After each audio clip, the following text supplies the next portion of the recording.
Hello, guys. I'm not a director, but development director. Do you hear me?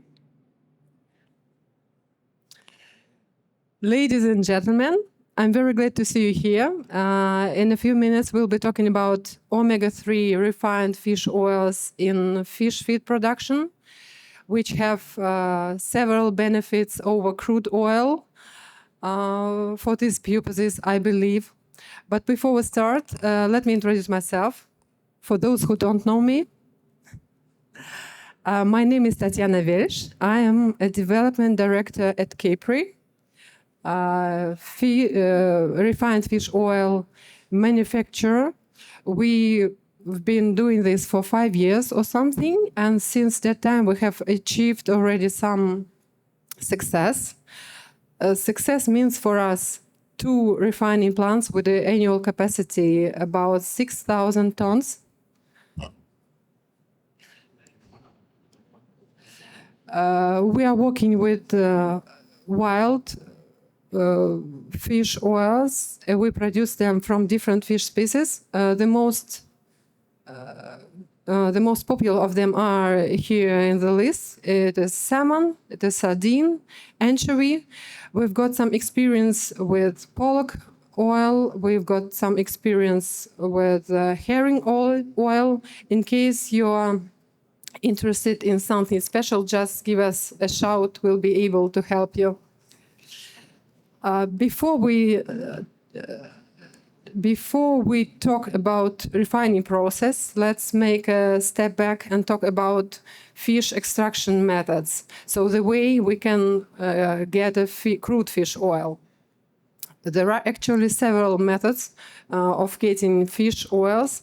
They are here as enzymatic extraction, as supercritical liquid extraction, and the most popular and the most used is wet rendering.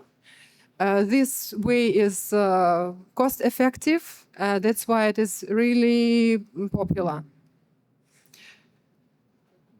Before you get crude oil, you have to catch your fish. So you catch your fish, you have to cut it into pieces, add some boiled water, well, boiled, not boiled, but at temperature 90 till 95 degrees.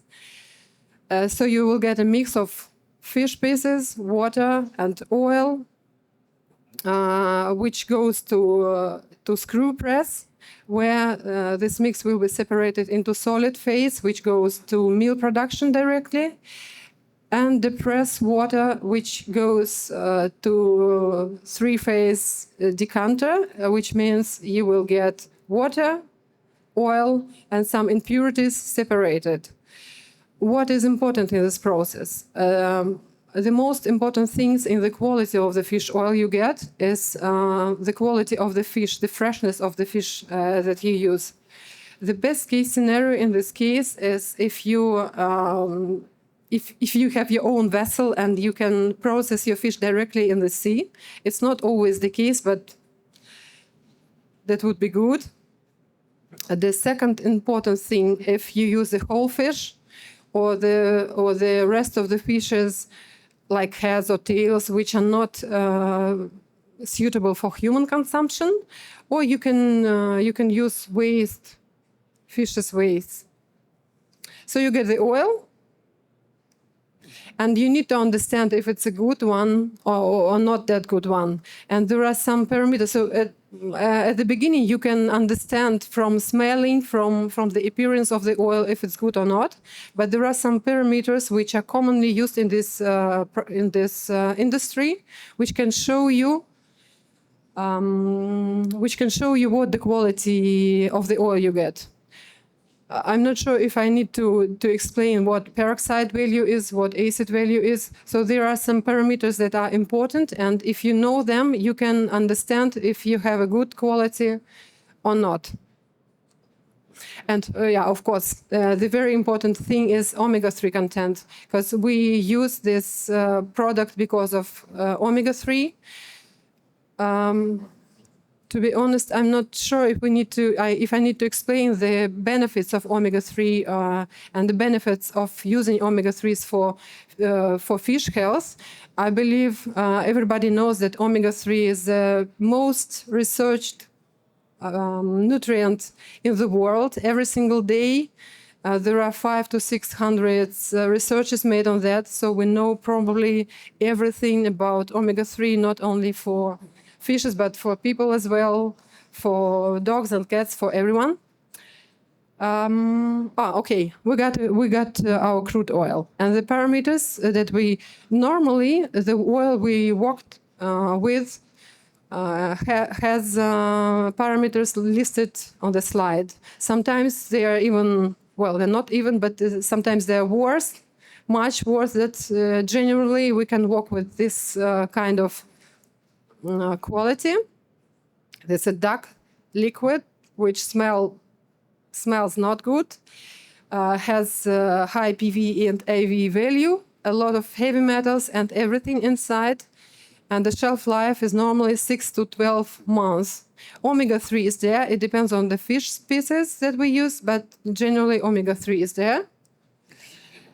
And the question is if there is a way to get a better quality of the oil, if we can remove all the impurities, if we can increase the quality, and if we can make something of it, keeping omega-3. And the question is yes, and that's what we are doing, Kapri. We are doing refining. What is refining? We are making better quality, keeping omega-3 content. Yeah, and for that we've got a special process. What do I mean as a purification? Purification is a combination of chemical and physical processes. We use actually here listed. There are 4 of them listed here on the list, but actually we're using about 10. It depends on the quality of the oil, but generally there are 10 steps that are used to get a good quality product. The thing is that on every single stage of the product, we have to remove special impurities or special things. Like degumming is a process that is designed to remove phospholipids and the gums, which influence the quality of the final product very much. Second thing is neutralization. Neutralization, at this stage, we can decrease acid value to null, to 0, which is cool. Bleaching, during this stage, we can use bleaching earth or bleaching clay. They are different. There are many types of it. They can be acid activated and so on and so on.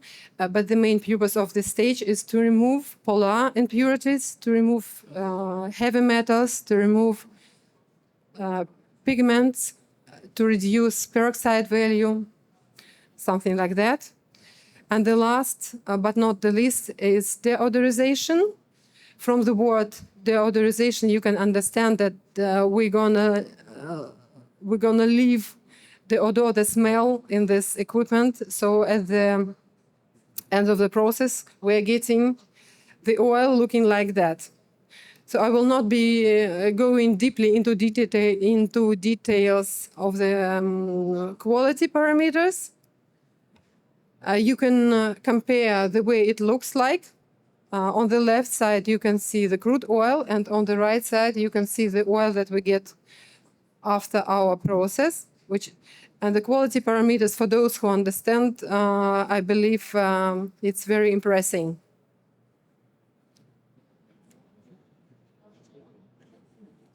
So if we can summarize my presentation and talk about key features of purified oils, what is the most important for fish feed producers? First of all, this is a perfect organoleptics and smell and appearance, which is very important for the fishes, I believe. We get rid of all the contaminations. We don't have PCBs in these oils anymore. We don't have heavy metals. or something else. It's free from all those substances. We still have really high omega-3 content, which means we found a way to keep the level of omega-3. And we have an extended shelf life. Normally it's 6 to 12 months. We've got 2 years of shelf life for our product. I haven't talked to fishes about this oil, but we know that this kind of product has a better bioavailability, a better palatability, and we believe it has improved feed ratio, because better quality of the fish feed leads to better feed ratio. And for the fish manufacturers, the main features are consistent quality, which means we have a product with the same quality parameters all the time, which will be having the same parameters during the whole shelf life, which means for you as a producer, you don't need to adjust your feed formulas every single time. If you have different quality parameters in incoming oil, it might lead to adjust formulations. We don't need to make it in our case. And there are no wastes. It's 100% pure oil. There are no sludge, no water, nothing inside. Well, here I wanted to say about water pollution, but I believe it's more interesting for closed systems. Even though we all live in the earth and water pollution is interesting, but probably it's more appropriate for closed systems. So my speech was short and probably not always understandable. In case you've got questions, you can ask me now, drop me a line, or come to our booth B55. Thank you. Applause. Dear Tatiana, thank you for your presentation. For those who haven't seen refined fish oils, that's the way it looks in reality. It smells good. You can try it. You can drink it. We are also producing fish oil for human consumption, but that was not the point of this exhibition. So if you've got questions on that, please come to us.